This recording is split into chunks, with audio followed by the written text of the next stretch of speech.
आज के मुख्य समाचार।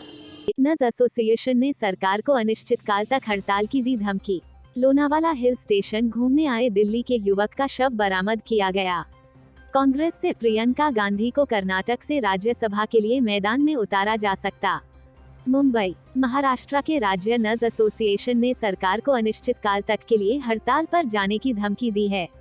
इसी के तहत सोमवार को राज्य के नर्सिंग स्टाफ और नर्सिंग स्टूडेंट्स ने 1 घंटे के लिए काम बंद रखा और हड़ताल की। महाराष्ट्र के गवर्नमेंट मेडिकल कॉलेज और अस्पताल के नर्सिंग स्टाफ ने सुबह 7:30 से 8:30 बजे तक काम का बाइकॉट किया। टीओआई की रिपोर्ट के मुताबिक महाराष्ट्र स्टेट नर्स एसोसिएशन की हड़ताल के पीछे सरकार द्वारा की गई वह घोषणा है जिसके तहत कुछ नर्सिंग स्टाफ को किसी बाहरी एजेंसी द्वारा आउटसोर्स करने की बात कही गई है। दरअसल 13 अप्रैल को महाराष्ट्र सरकार ने घोषणा की थी कि राज्य भर में निकली नर्स की 4,500 वैकेंसीज में से 1,749 को बाहर से हायर किया जाएगा। इस निर्णय का विरोध करते हुए सरकारी अस्पताल और कॉलेज के नर्सिंग स्टाफ ने हड़ताल की। इस बारे में एमएसएन यानी नर्स एसोसिएशन का कहना है कि अभी उन्होंने केवल 1 घंटे के लिए काम बंद रखा था, ऐसा ही वे अगले 2 दिनों तक और करेंगे। इसके बाद भी उनकी मांगे नहीं मानी गई तो गुरुवार और शुक्रवार को पूरी तरह हड़ताल पर चले जाएंगे। शनिवार तक सही जवाब न मिलने पर 25,000 सदस्यों वाली इस एसोसिएशन ने पूरी तरह से काम बंद करने की धमकी दी है। इस बारे में संगठन से जुड़े प्रवक्ताओं का कहना है कि अभी कोई महामारी का समय नहीं है कि सरकार को बड़ी संख्या में नर्सों की नियुक्ति करनी है, इसलिए वे इन्हें आउटसोर्स कर रहे हैं। इसके साथ ही इससे राज्य की नर्सों को कम पेमेंट और बिना प्रमोशन के संतोष करने पर बाध्य होना पड़ेगा। संगठन का कहना है कि अभी तक जैसे नर्सों की नियुक्ति होती आई है आगे भी वैसे ही होनी चाहिए। मुंबई, महाराष्ट्र के पुणे जिले के लोनावाला हिल स्टेशन घूमने आए दिल्ली के एक युवक का शव मंगलवार को बरामद किया गया है। पर्यटकों के बीच लोकप्रिय लोनावाला से 24 वर्षीय युवक 4 दिन पहले लापता हो गया था। पुलिस ने इसकी जानकारी दी। पुलिस ने बताया कि शव कई फुट गहरी एक खाई से बरामद किया गया। उन्होंने बताया कि युवक की पहचान फरहान सिराजुद्दीन के तौर पर की गई है। पुलिस ने बताया कि सिराजुद्दीन लोनावाला घूमने गया था और ड्यूक्स नोज पॉइंट पहुंचने के बाद वह रास्ता भटक गया था। युवक ने अपने दोस्तों को मोबाइल फोन से संपर्क कर बताया कि वह रास्ता भटक गया है, लेकिन बाद में उसका फोन नेटवर्क के बाहर हो गया। इससे पहले उसके रिश्तेदारों ने उसका पता लगाने वाले को 1 लाख रुपए का नकद इनाम देने की घोषणा की थी। राष्ट्रीय आपदा मोचन बल एनडीआरएफ लोनावाला स्थित आईएनएस शिवाजी नौसेना केंद्र, पुणे ग्रामीण पुलिस और कुछ स्थानीय समूहों ने फरहान की खोज शुरू की जो 3 दिन तक चली। उसके मोबाइल फोन की लोकेशन भी पता करने की कोशिश की गई। पुलिस उपाध्यक्ष राजेंद्र पाटिल ने बताया कि ड्रोन की मदद से भी उसका पता लगाने का प्रयास किया गया। उन्होंने बताया, मंगलवार को ड्यूक नोज पॉइंट के पास करीब 500 फुट गहरी खाई में हमें उसका शव मिला। मुंबई, 15 राज्यों की 57 सीटों के लिए मंगलवार से अधिसूचना जारी होने के साथ ही राज्यसभा चुनावों के लिए नामांकन प्रक्रिया भी शुरू हो गई। लेकिन सवाल सबसे बड़ा यही है कि देश के सबसे पुराने राजनीतिक दल कांग्रेस से लेकर समाजवादी पार्टी, राष्ट्रीय जनता दल समेत अन्य राजनीतिक दलों से कौन उम्मीदवार उच्च सदन में पहुंचेंगे। सबसे ज्यादा कयास कांग्रेस पार्टी को लेकर के लगाए जा रहे हैं। चर्चा है कि कांग्रेस से प्रियंका गांधी को कर्नाटक से राज्यसभा के लिए मैदान में उतारा जा सकता है। दरअसल कर्नाटक राज्य कांग्रेस के लिए हमेशा से खेवनहार के रूप में आगे आता रहा है। इंदिरा गांधी से लेकर सोनिया गांधी तक को इस राज्य ने आगे बढ़ने के लिए राजनीतिक गलियारा दिया है। कांग्रेस खेमे में चर्चाएं इस बात की हैं कि 10 जून को होने वाले राज्यसभा के चुनावों में प्रियंका गांधी को कर्नाटक से उम्मीदवार बनाकर उच्च सदन में भेजा जाए। प्रियंका गांधी को राज्यसभा में भेजने की हिमायत करने वाले कर्नाटक के ही एक वरिष्ठ नेता कहते हैं कि कांग्रेस जब जब डूबती हुई नाव बनी है तब तक इसी राज्य ने उसे सहारा दिया है। राजनीतिक विश्लेषक और कांग्रेस पार्टी को बहुत लंबे समय से करीब से जानने वाले ओपी मिश्र कहते हैं कि जब इमरजेंसी के बाद कांग्रेस की नया पूरी तरीके से डूब चुकी थी, तो इंदिरा गांधी को कर्नाटक के चिकमंगलूर से ही ऑक्सीजन मिली और उसके बाद पार्टी इमरजेंसी के दंश से बाहर उभरने लगी। इसी तरीके से राजीव गांधी की हत्या के बाद जब राजनीति में सक्रिय रूप से सोनिया गांधी चुनावी मैदान में आई, तो उत्तर प्रदेश के हालात बहुत बेहतर नहीं थे।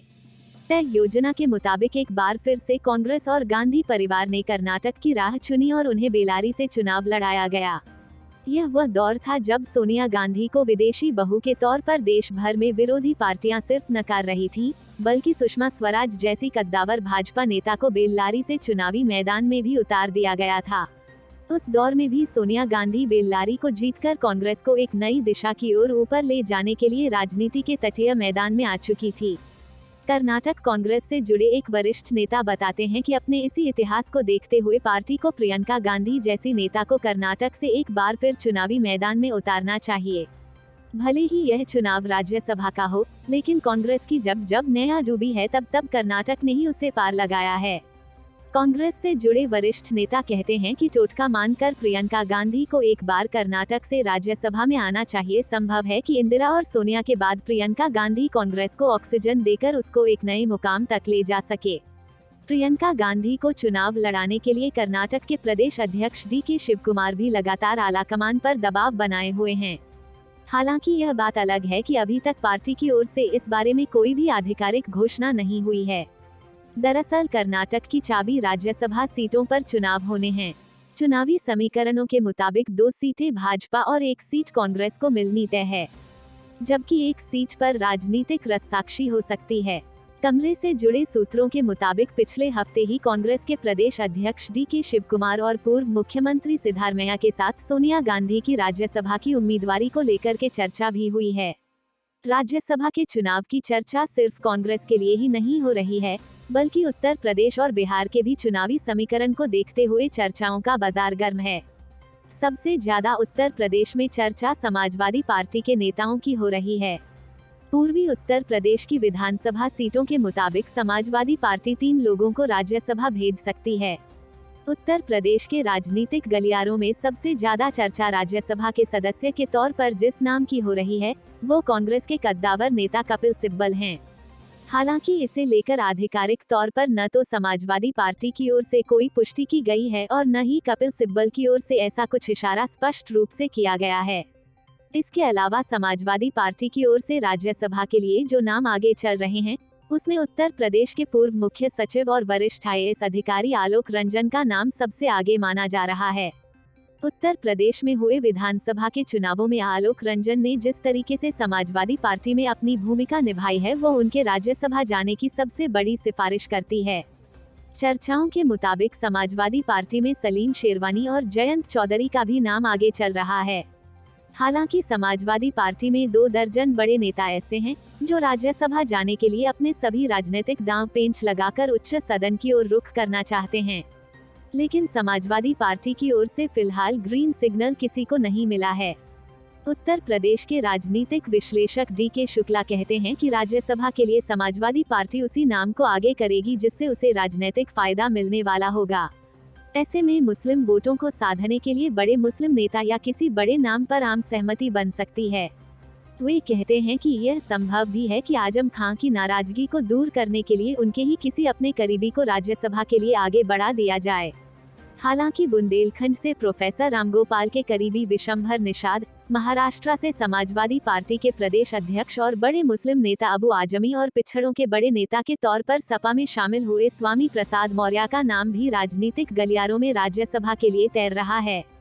इस वक्त समाजवादी पार्टी से 5 सांसद राज्यसभा में हैं, जिसमें विशंभर प्रसाद निषाद, सुखराम यादव और रेवती रमन सिंह का कार्यकाल तो जुलाई में ही समाप्त हो रहा है। राज्यसभा के लिए दिलचस्प मामला तो बिहार से बना हुआ है।